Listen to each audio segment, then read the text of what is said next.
I'm Bill Auten of Auten Claims Management. I'm Chantal Roberts of CMR Consulting, and welcome to the Art of Adjusting podcast. Today, we're going to talk about life as an insurance adjuster from the perspective of property, auto, liability, or workers' compensation adjusters.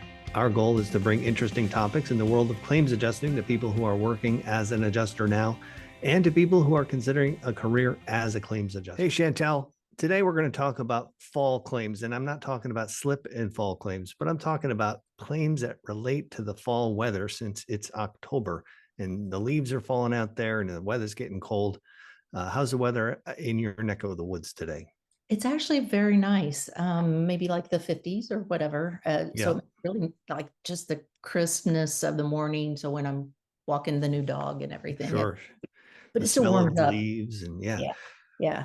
we had nearly a frost yesterday, but not quite. So before we know it, the snow's going to be flying here. Oh, Um, I don't like that. So we have about 5 different topics here relating to fall weather and claims related to fall. Uh, so obviously, one of the most significant features of the fall season is the change in the weather. Mm. And you're in the Northeast or Midwest. Down in the Midwest. Yeah. Yeah, Yeah. you do experience those weather changes, and what we'd like to talk about is the way that those weather changes sometimes impact the claims industry.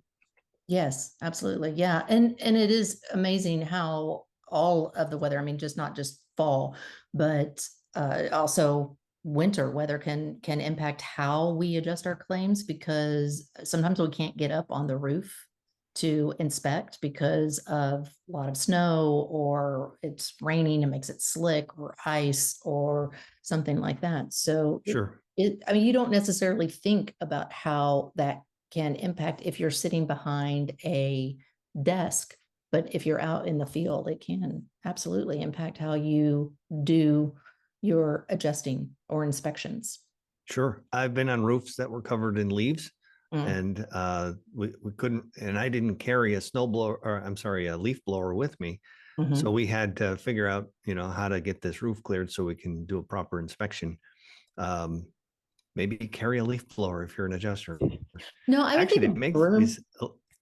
they make electric ones now that are pretty Oh yeah, yeah. reliable. So Those are nice. the battery Yep. ones. Uh-huh. I actually have a battery nail gun, so I don't have to use the compressor. Sure. Yeah, so it works so much better because Yeah. I don't like the compressors. They're really loud. Anyway, They're um, loud and heavy and yeah. Um, could you get up? Let me ask you that. On a roof that obviously has a lot of leaves, because it seems to me that is dangerous in and of itself. I it mean, can you could be, slip. sure, especially if it's wet. Yes. Wet leaves are way slipperier than people give it credit for. Leaves in the roadway can always cause accidents, especially motorcycles. Mm, They don't do well on wet leaves. yeah. So even if you got them in your driveway, that can pose a hazard. You Um, know, that is very good. And what I would suggest to an adjuster or a field estimator when they're going out there is to also take a picture before from the ground floor or the ground looking up onto the roof to show the amount of leaves, mhm. because I would think that if you have a lot of leaves, that is also going to um, I wouldn't want to say cushion, but maybe I don't know what the word I am looking for, but maybe not make it as severe, dampen the impact of hail. I don't know. Oh, I see what you mean. So the leaves that actually provide a protective layer potentially Yeah. for that could be. Um, Um, Usually hailstorms are usually accompanied with wind. mm, So I would doubt that you'd have many leaves up there anymore after a significant storm like that. But um, I've been on roofs where there have been a layer of not only leaves, but pine needles yeah. so thick that you couldn't really even see the shingles. Um, And so in those cases, what kind of claims are the insureds alleging? well, most often wind damage. We don't get much in the way of hail. storms here in New York. Mm. The hailstorms that we do get are generally pea gravel type things, and they don't do a lot of damage like they do out west, where you get these baseball sized things falling out of the sky. Yeah. We just don't see that here. What we see more are windstorms, straight line winds, Hmm. damage from weight of ice and snow, so collapses and things like that from heavy snow. Yeah, that's a whole different topic, Sure, actually. sure. Yeah. Yeah, but I would have to think that if it is like a windstorm, and again, this is something that the adjuster would need to be using logic on, is okay, just listening to you talk. If you were the insured and I was the adjuster, here's what I'm thinking. Okay, Mr. Insured, I'm hearing you say that you have wind damage to your roof. Perhaps they're claiming interior water damage or something like that. Yet I see that there's a lot of leaves on your roof. So this would indicate to me that this damage would not have occurred recently. If there is a bunch of leaves on the roof, that would have indicated that there's been time between when it happened and the fact that we've got leaves on the roof. And I don't mean one or two leaves. We're talking, you said, a bunch of pine needles, a bunch of, leaves that pretty much cover the whole thing. Yeah. So if there is a layer of debris up there, whether it's leaves or pine needles or even sticks and branches, and it appears that they've been sitting there for a long time, that's going to lead to different questions than if those leaves appear to be fresh. I Mhm. blow my driveway off every day. We've got a big maple tree right next to it. And every day, every morning I come out, there's more leaves on the ground this time of Yeah. year. And so I could see a wind damage scenario happening on Monday. And by the time Tuesday rolls around and the adjuster gets out there are more leaves on the roof. Oh, see, That's that's interesting. Because here in the Midwest and in the South, because I'm from the South, and we don't have it's not that noticeable. It would take a couple of days, maybe uh, a week yeah, to get that much. when so I have got there's three trees right in front of my windows here, and the one is gone completely devoid of leaves. The other two still have some, but certain types of trees, maples, I think in particular, Mm, when around here, when they go, it's like rain and it just comes down. right. Um, So this is it's another, I'm sorry, go ahead. it's a very sudden kind of phenomenon and very annoying because um, they don't drop all at once. It takes probably 2 weeks for it to completely stop. Mm, And in that time, you're trying to clean them up. And every day you clean them up and you go out and there's more. right. And different trees go at different times. So you can't leave the maple tree alone and all those leaves sit there for 3 or 4 weeks while you're waiting for all the other trees to go. So it's just like a constant battle if you live Yeah. out here. So, two things. First of all, my dad would say this is the reason why children were invented, so that the children could go and rake the leaves every day and get them out of the way. And then two, again, I've just realized a kind of culture gap, if you will, even though we're all from the United States and everything, but coming from the Midwest and the South, again, we don't have those kind of leaves that'll just like, fall immediately because we still have green trees down here. Right. Um, We do they, too. they That's are. the irony of it, is that about half the trees are changed and Mhm. maybe a little less than half are still green. The one outside my window is still green. I wish I could show you, but Yeah, yeah, me so too. I you take it know on a tour. Um, but what my point would be is that as an adjuster, if you are working as a desk adjuster and you are working a particular region, for example, like I remember when I first started working New York claims, it was different, not only because of a different kind of culture aspect, but also um, they were used to having ice dams. Well, we don't have ice dams in the South. Hmm. up in the Midwest, especially up in the northern Midwest, like Michigan and, Illinois and stuff like that. But so you as an adjuster also need to be aware of where you are working and say, okay, well, maybe there can be a tree that just drops, and don't be ignorant like me and just go, I'm thinking that there's been like 2 weeks or something between when the wind occurred and now all of these leaves are on your roof. Sure. Yeah, and one other when we're talking about leaves falling from the trees, there's another phenomenon around here. I'm sure it's not just around here, but Mhm. all the trees are dropping nuts now. Mhm. And so my wife and I walk almost every day down a trail that has a lot of walnuts. And if you are walking down that trail, these things are, big. Right. You could turn an ankle on those pretty easy. So Yeah. if you're a property owner and you've got walnut trees, you've got to be aware of those things falling in your parking lot or whatever. If you have people coming over, they could potentially trip and fall on those things. I almost did yesterday, actually. Yeah, that is a very good point, and that would be liability on the insured.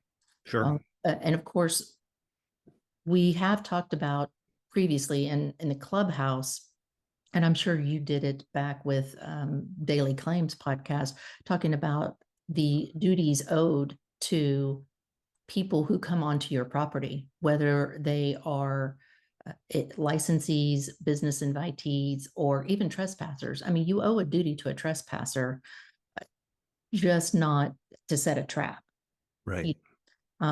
So you don't necessarily need to warn them of these acorns or nuts falling, whatever, but you can't just put like every one of them in a path and have them go walking down it. Right. Yeah. Yeah. Well, let's see. Home maintenance Mm, in the fall is important. So all of these things that fall out of trees tend to go into gutters. yeah. Yeah. And if they clog the gutters are going to overflow. That could cause some problems with leakage in your home. Hmm. More importantly, if that stuff is allowed to sit in there during freezing temperatures and you do get an ice dam situation, it's only going to exacerbate the problem. And That is um, exactly what I was going to talk about, because I was like, oh, I always hated when I was a kid, and we did it even though we were in, Arkansas, we still got, leaves. I always hated, putting your hand down in the gutters and everything. Um, gross and stinky and yucky. so great. And I mean, nowadays they've got those nice little wire things. You might as well use them Mhm. to go over your gutters, which really helps it, but it doesn't make it maintenance free by any stretch of the imagination. You still need to make sure that it is, because for the very same purpose, that if your gutters are clogged, then it does lead to water backup, which could lead into interior water damage, and it's not going to be covered under most homeowners. Sorry about that. Not going to be covered under most homeowners policies, because it's not an interior water damage created by, you know, an open created by a covered peril, basically. So I would correct you a little bit there. Oh, please do. On a commercial policy, an opening is required. Mhm. On a homeowner's Thank you. policy, the HO3 would not exclude it. So water damage from an ice dam is covered under an HO3. It's Okay. not under an HO2 because the named peril does not have a peril for ice dam related claim. So conversely, or not, I guess in parallel to, the contents portion of the HO3 Mm. is covered on a named peril basis. So if you have an ice dam and it damages the drywall, and that water also migrates onto your couch and damages the couch would not be covered because that's a named peril policy or coverage for the contents. But the building is open peril. It's not excluded, so Okay. that actually would be covered. And if you're going to be handling claims in the Northeast, especially ice dam claims, you need to really get your brain together on how to explain all of these things to a policyholder, because if you're out there listening and you live somewhere like Florida or Texas or Arizona, you probably don't know what I'm talking about. Mm. So you've got to be able to explain that to people who don't know what you're talking about. And most average homeowners, I think up here, most people know what an ice dam is, but they don't know how the coverage works around it. So you've got to be adept at describing why an ice dam forms and how it causes damage, and then also describe that in the context of the coverage available under an HO2 and an HO3. So how would you do that? I mean, just like you be the adjuster, I'll be the homeowner. And how would you explain this to me? Okay, I can do that. Okay. Okay, Chantal, I see you've got some interior water damage. Now, I've been up on your roof and I did not find any evidence that there's damage to the shingles or damage to any of the siding. There's no openings created or anything like that. What happens is when we get a lot of snow and it sits on the roof for maybe 1 or 2 weeks during very cold temperatures, heat from inside your house radiates through the ceiling and into your attic space. And that creates a warm area on the underside of the wooden sheathing where the roofing is attached to. That causes the layer of snow up against the roof to melt. And when it does, it runs down to the roof and hits the aluminum frozen gutter and refreezes. And Okay. it does that over a period of time. And you wind up getting this mound of ice at the eave. And because it's a mound of ice, it blocks any more water from being able to flow off of the roof. So you get a little ponding effect that happens on your roof. And shingles are designed to shed water. They're not designed to sit in standing water. A roof is not, well, a shingle roof is not a membrane. It's one lays over the other. And if it's sitting in standing water, it's not going to repel the water. The water is going to migrate up between those shingles and then get into the house. And that's what happened in your case. So how that's covered on an HO3, there's no exclusion for that kind of damage. So you have coverage. Your contents, as I told you before, is not covered because that's a named peril. And there's no specific peril listed in the policy that covers this type of damage. How'd I do? You did great. Yeah. Right That is on. perfect. I think that it's helpful for those adjusters who really would not know how to say that. And again, I'm like I mentioned before, role playing is actually a really good method to teach some of these younger adjusters how to talk to people, because I think some people get nervous, you know, Sure. especially if you haven't done it before. Another good idea is to find yourself a diagram of it. Find one that's very simple, that illustrates this effect of the water ponding back there so that you can show a policyholder or even give it to them so that they understand what you're trying to explain. Yeah, I think that's great. Because somebody who has never been on a roof literally would not probably not understand what in the heck you're talking about. And I've had policyholders who doubted me and Mm, thought I was just trying to kind of get out of paying a portion of their claim, right. which is not what we do. Yeah. Um, now I have firsthand experience. When I was in college and a couple of years after college, I was a carpenter. We used to get called for these apartment buildings that would always get ice dams. Mm. And we would go up there and we would have to break the ice away. And you could literally see, like, we would shovel the snow off and you could literally see the pond behind this mound of ice. And it was a pain. It was Yeah. horrible.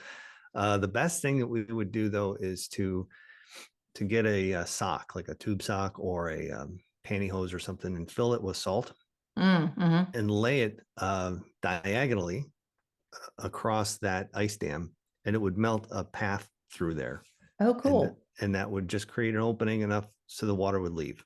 So That's actually a really great idea. I will suggest though to adjusters, because it is common for insureds then to say, well, what do I do? Or what would you suggest? Something to that effect. And it's kind of a a slippery slope, not to be a pun on what we're talking about right now, to give advice, because if you do advice and then, I don't know, the insured falls off their roof, or it doesn't work, or it creates more damage, then the insured may come back and say, well, you told me to do this. So I guess just take this, of course, with a grain of salt. Yeah. So Like I what don't, I next wouldn't year. advocate telling a policyholder to get up there. If they wanted to, and actually in most cases, getting up there to open a channel to get the water out is probably too little too late anyway. Now, if you know that you've got a layer of snow, the best thing you can do, that's a safe thing to do, is to get a snow rake, which has a very long handle. You can even get one long enough to reach a 2-story roof, because all you need to get is the first couple feet. And to pull that snow off of there, if you've got 6 or 8 inches and the weather looks like it's going to be cold for the next, foreseeable future, you want to clear that first few feet off of the roof, because it's the snow laying up there and melting that's causing this ice dam. So if you kind of open that up and maybe even let a little sunlight get on it, you're going to go a long way to prevent an ice dam. So my question is, isn't it really y'all's fault for living up in the north where it's really cold for a long period of time? Yes, Okay. it is. Yeah, because I have never even heard of a snow rake before. Oh no. I'm envisioning a big long broom, like those wide brooms, and you just Yeah, pull it it's down. called a rake, but it's actually got like a very light plastic um blade on Mm-hmm. it, and it's kind of curved so that when you're on the ground, it's at the right angle where you can just kind of heave it up there and let it stick in the snow and then drag it, and just do that 2 feet at a time, and you can clear the roof off. But prevention is another thing to think about with ice dams. Absolutely. I mean, longer term prevention. The snow rake is a preventative measure too, but the reason that ice dams form for the most part is that heat is escaping your house into the attic and keeping that attic warm. So what you want to do is you want to make sure that the ceiling is insulated very well to hold as much heat into inside the house as you can. And you want to make sure that the attic space is vented properly to keep it cold. It sounds crazy to think that you want to keep an inside portion of your house cold, but when it comes to the roof, that's definitely what you want to do. So that's why we put vents in the eaves Mm-hmm. and vents in the ridge to create an airflow that keeps the surface of the roof cold enough that you minimize the melting that happens in the ice dams that form. The next thing you want to do, which is required by code, is to have ice and water shield. And the reason that stuff works is that it's a rubber membrane that when you puncture it with a nail, it closes around the nail and seals. And that prevents any water that does get behind the shingles from actually getting through the sheathing into your house. It will hit that ice and water shield and actually roll down underneath the shingles to back down to the eave where it belongs. So, Yeah, that's actually a really good idea. There is a weather membrane, and you know how we are in the South, we only call things by their proper name. Like, do you want a Coke? And when I say, do you want a Coke? I mean, Diet Dr. Pepper, Pepsi. I mean, y'all say soda or pop or whatever, but, do you want a Kleenex? I mean, tissue. So we only know this particular brand by its name, but there is a weather protection barrier that we put on the outside of houses to kind of help insulate them. And then we would slap on your siding or your bricks or whatever. And I know that they do this on roofs as well, because we were helping our neighbor who has a claim that's not going very well. And so we were explaining insurance. My husband and I were explaining insurance to the neighbor. Their claim isn't going very well. But I think when we're talking about, well, going back to fall and leaves, if you don't clean out your gutters with the maintenance, and you could still have that pool of water go up into your shingles, could you not? Oh yeah. Yeah. The reason that leaves complicate the matter is that it keeps a pool of water in that gutter for when the cold weather comes, that water then freezes without much effort. It's better if that gutter is dry and the water that has flowed into it is gone.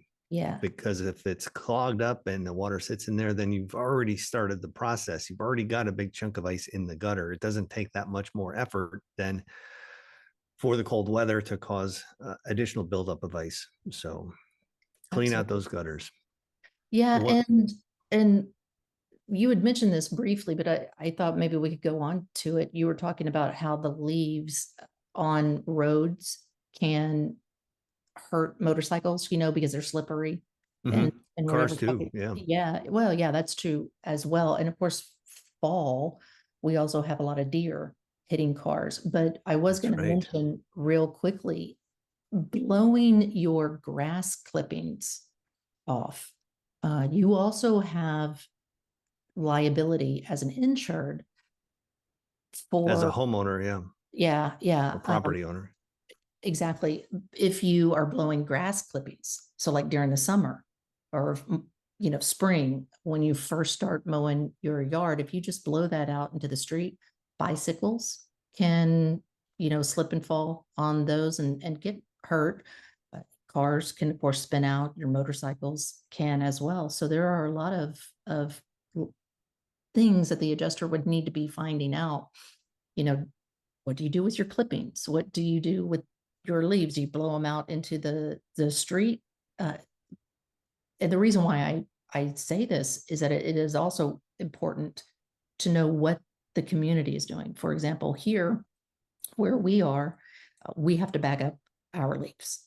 And in North Little Rock, Arkansas, what the people had to do there is rake them out into basically the gutter.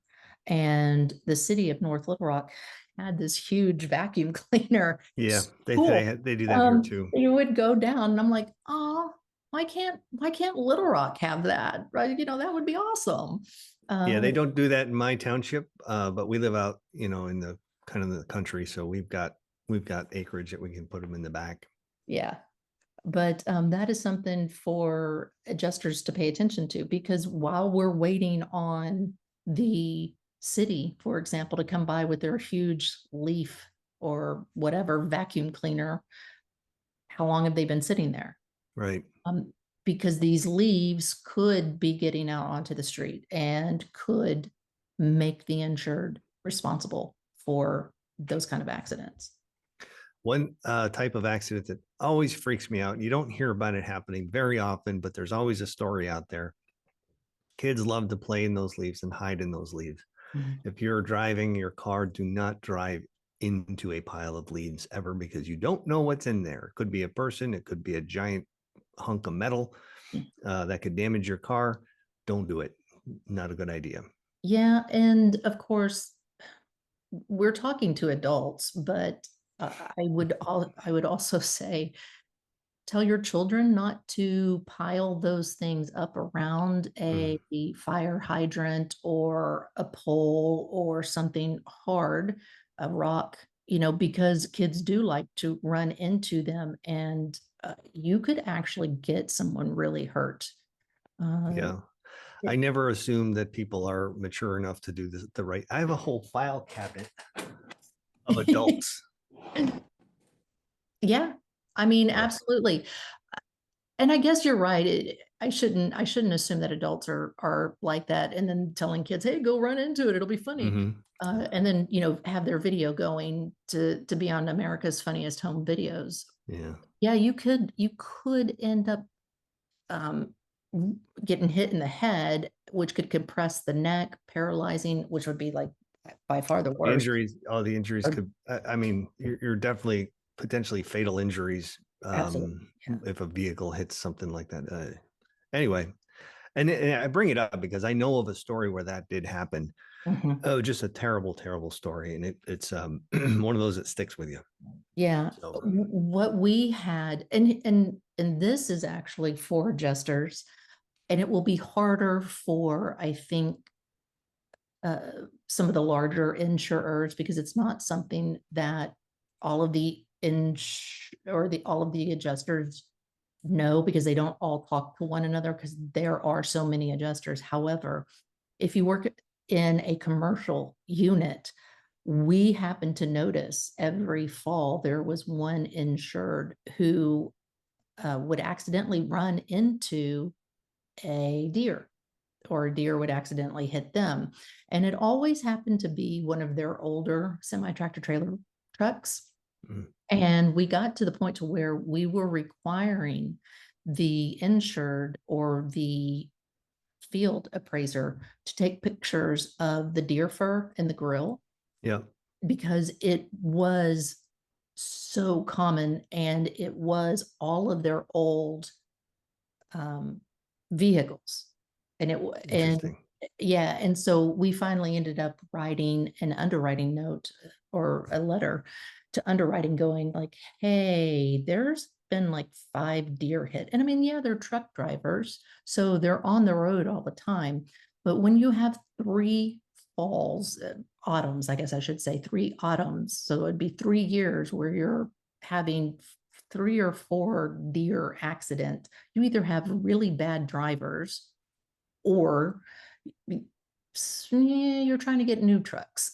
Right, right. So it's hard, I think, for a desk adjuster to do that, but we also have the claim verification, the ISO check. So if you see that when you're reviewing it for your file, that could be something that helps clue you in that there is an issue. Yeah. And for those who are not real familiar with deer and deer related behaviors and claims, the reason that deer activity is kind of increases in the fall is because that's when the mating season happens, and they're chasing each other around. So they will run into the road more often in the fall than any other time of year because, well, they're stupid that time. They're extra stupid that time of year for Yes, very obvious reasons. So, um, absolutely. we've Yeah. talked about falling leaves and we talked about falling walnuts. Yep. Let's talk about falling branches and trees Yes. Yes. because the falling trees are more common in the autumn season for a couple reasons. One, people are less likely to be able to see dead branches when the tree is covered with leaves. So by the time fall comes around, those branches are more brittle than they were the months prior. We tend to have more wind in the fall than in the summer or the winter. Spring is really windy around here also, but the 2 transitional seasons here become very windy, and that causes a lot of trees to fall and a lot of branches to fall. The other the factor that plays into this is the wet weather. When the root systems are in ground that's softened because of a lot of heavy rain, they're more likely, those roots are less able to hold the tree up, so they tip over easier. Mhm. Um, so in the fall, because you get more fallen tree claims, a lot of the times those claims are to a neighbor or from a neighbor for a tree owned by your policyholder. Yeah. So Yeah. we have to sort out whether or not the policyholder was negligent, and that's what caused the tree to harm someone else. So Yep. we have to determine whether or not there was any obvious signs of rot or instability in that tree that the insured should have known about and should have addressed prior to the thing falling down and causing damage to somebody else. Just because a tree is on someone else's property and it falls, that doesn't necessarily mean that that property owner is responsible for that. There are situations where the wind kicks up and blows 70 miles an hour and blows a bunch of trees down. And this one happened to fall on your property, but was owned by somebody else. That's not their fault. That's an act of God. Yeah. Unless you're able to prove that that tree was a problem. And my advice is, if you have a neighbor who has a sketchy tree next to your property that you think might cause damage if it falls, make sure you get something in writing to them and get something on record, Mhm. even if it's just a simple text message. That way, if there is a problem, you can say, look, this person knew about the tree, failed to do something about it, and now this happened. Therefore, I declare that there's some liability. To defend that, you would have to say that this is a perfectly healthy tree, that there was no known issues with it, and that this was an act of God. It rained too much, the wind blew too hard, and or maybe there was a hidden rot situation. That happens too, That where it happens looks too. like a completely healthy tree, but it tips over and you find out that it was hollow inside. So that can happen too. Yeah. But those are some contentious claims too. I got to Yes, tell they you. are. And I would also actually, let me back up. We are both CPCUs, which is a designation that you get from the institutes, saying that we're really smart in insurance, basically. And We studied it really hard yeah, anyway. we've studied it really hard. And there was a question in one of our discussion boards that said, my brother-in-law has a neighbor whose tree looks iffy, and the insurance company is saying there's nothing they can do until it falls. And I think that's silly, because we don't want to have we don't want to do something after the fact. We want to be proactive about it. And everybody was giving them the advice that you did: send a letter to the insured or to the neighbor, Mhm. telling them to cut it or do whatever. And I said, well, fine, you can do that, but let's be good neighbors and talk to them Yeah, yeah. and say, hey, I'm a little worried about this tree. It comes over to my property too, and I don't want it to fall on your house and hurt someone, fall on my house and hurt someone. What do you think we can do about it? And if the neighbor blows you off, then you can send a letter saying, hey, I still want to talk to you about it. But, and again, I'm going to caveat this with the fact that I am not an attorney. So talk to an attorney, look things up in your city, township, whatever, county, state, for the codes to make sure that you can do this. But as I understand it, usually once something crosses the line of your property, it's your property. So like that tree branch that looks a little iffy, you can cut it as long as it's on your side of the fence, so to speak. Like draw a line straight up, from your fence to outer space. Mhm. And that is what I would recommend doing, in that particular instance, if that's the case. And just again, let the other person know. So I would consult your local codes. I would Mm, also talk to an arborist who would be familiar with this in your area and get their opinion about it. One thing you do not want to get involved in is being accused of cutting someone else's trees down. That true. is a bad situation to be in. Um, and the laws here are pretty strict on that, as I understand it. There have been, and trees can be really expensive. So if you've They're got very expensive. a 40 or 50-year old hardwood tree in your yard and someone else cuts it down, that's, And if, how do you replace that, you know? yeah, it's hard. In liability, it's okay, because if you were found negligent or responsible, it would be, oh, I say, okay, quote, okay, end quote. But um in just Well, property let's damage. clarify that a little bit. Let's take the scenario that you've laid out where the tree is leaning over your property and you're a little Well, I'm just concerned talking about about a branch. a branch. Okay. Yeah, I'm just talking Uh, about a branch that looks a little iffy, yep. So let's not the say you whole cut tree. that down and the owner comes out and says, well, you cut more than your line, you cut a lot more, and now the tree is compromised and it's lost value. And I have an arborist who told me that the damage you cause is worth $8,000. You don't want to get into those situations. So which is why I say, hey, you need to talk to an attorney too. yeah. But I do think that it's also, as far as I know, once it comes over onto your property, that tree branch is yours. And that's why I'm saying don't do it really close to the property, because Mhm. just because you've got a fence there doesn't mean that the fence is right on the property line. I've worked claims before where people have, and this was a forester, a tree, they harvested trees, planted and harvested trees for paper mills and things.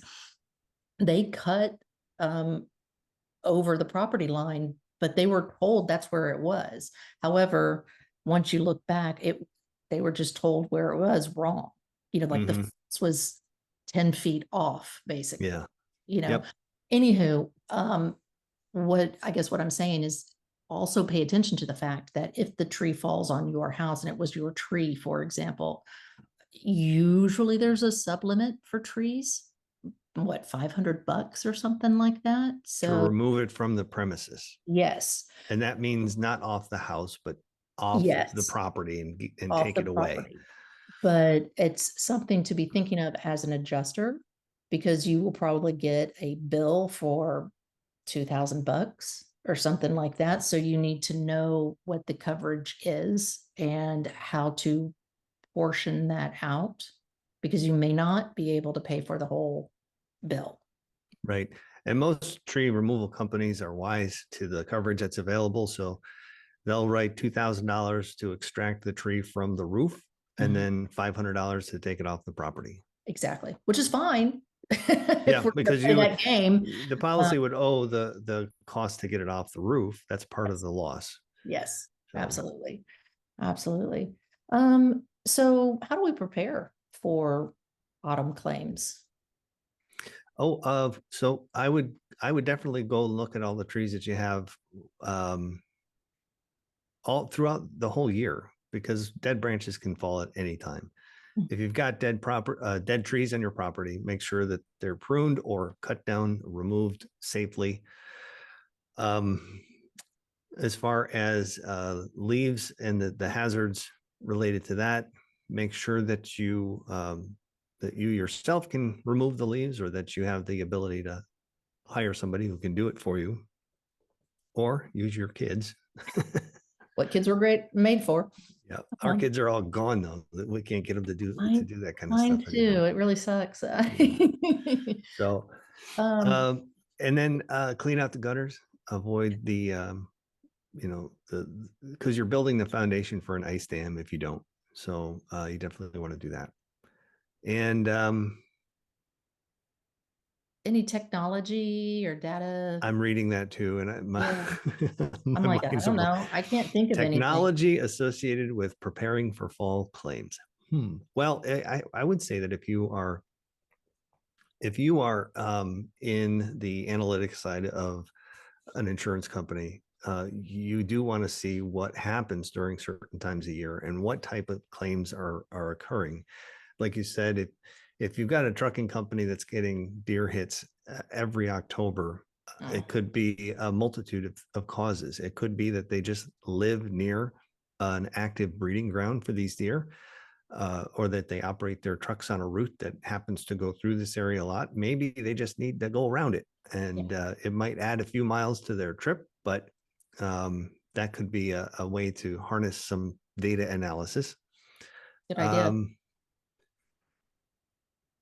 and yeah, that's about all I got, though. I would say look at the claim history that occurs within your industry or your company, Mm. and see what trends. And artificial intelligence can be a huge um, assistant there to be able to analyze that data. And it's funny, even with small amounts of data, like we have, I don't know, we get a few hundred claims a year. The data that we have just from those, we can use AI to sort through that and actually build trends for us that I never would have expected. So there's some interesting gold mines in data. So think That's about that. awesome. Yeah. And Yeah. I would encourage the adjusters to be actively paying attention to that and help the underwriters and the agents, write better books of business. So Mhm. if you do notice that there's a particular insured who happens to have auto accidents a lot during October, November, or whatever, let the agent know about that. So All right, that wraps it up. Our fall conversation is over. We're ready for winter. We'll see you next time. see ya. Bye-bye. Bye. Thanks for joining us on the Art of Adjusting podcast, where we talk about life as an insurance adjuster. If you enjoyed this podcast or this episode, please give us 5 stars and a review. It does help the algorithm pick us up. Hit that subscribe button real quick and tell all of your adjuster friends to check this out as well. For independent adjusting services, go to www.auten.claims. And for anyone interested in working as an independent liability adjuster, go to the Contact Us tab to join our roster. In the meantime, you can contact me at theartofadjusting.com for consulting and training purposes.